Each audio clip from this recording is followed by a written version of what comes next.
Eto na nga. Iniintay ko yung sagot mula sa office ni Mr. Ishimura. Hindi pa sila nagre-reply sa email eh. Hala, paano yan? Sa Friday na yung outing natin. Nako, hindi makakaalis si Sir Pipito, na hindi ba nagmi-meeting. Mamaya makancel pa pati yung outing natin yan. Damay tayo. Wait, it's not only that. This is a really big deal. If we don't get it, Sir Pepito's gonna be really, really pissed. Ano ba? Nai-stress na ako. Eto na nga, oh. Ikaw kasi kinalimutan mo eh. Kaya nga. Oo na, wag mo na akong sisihin. Hi.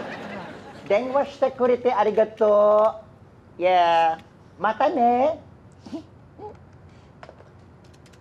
O ayan, tinawagan ko na yung office sa Japan. Sa Saturday na pala ang dating dito sa Manila ni Mr. Shimura eh. Nag-email daw sa'yo. Na-check mo ba? Hindi wala. Oh. Baka natabunan lang. Sandali, Saturday? Di ba Friday yung alis natin? So, paano yan? Oo nga. Dapat nga may meeting pa yung tao.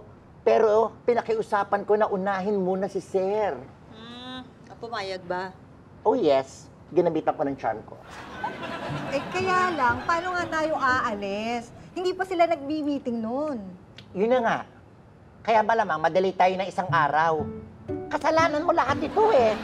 Sorry na. Buti nga naayos ko pa tong meeting, ano? Dahil dyan, ibibigay mo na ng 75% off ang outfit ko. Yon, kung matutuloy pa tayo. Cheer up, guys. At least maayos ang meeting ni Sir. I'm sure na kahit madelay yon, matutuloy pa rin tayo. Sa bagay, wala naman siguro magiging problema. Okay po. Guys, pinapatanong ni Ma'am Elsa kung saan tayo magkikita-kita. Nako, Bakit? kasama pala sila, no? Huwag mo sabihin sa akin, di mo sila nabook.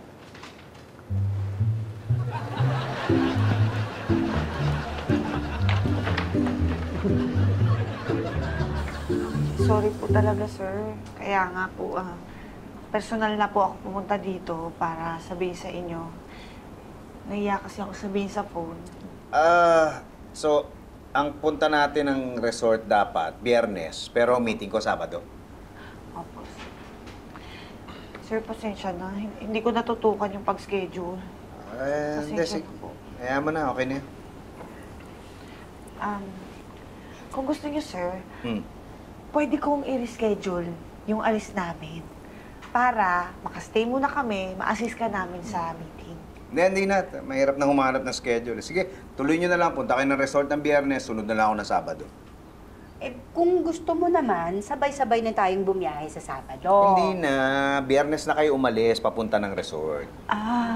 Ma'am, sir, yun din po. Yung booking niyo po, ma'am, same po kay sir, Sabado din. Late din po na i-book yung sa inyo. Pasensya na po. Sorry. Ganun.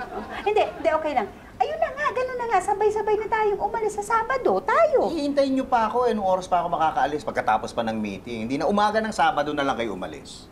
Susunod na lang ako. Ayun, ikaw bahala.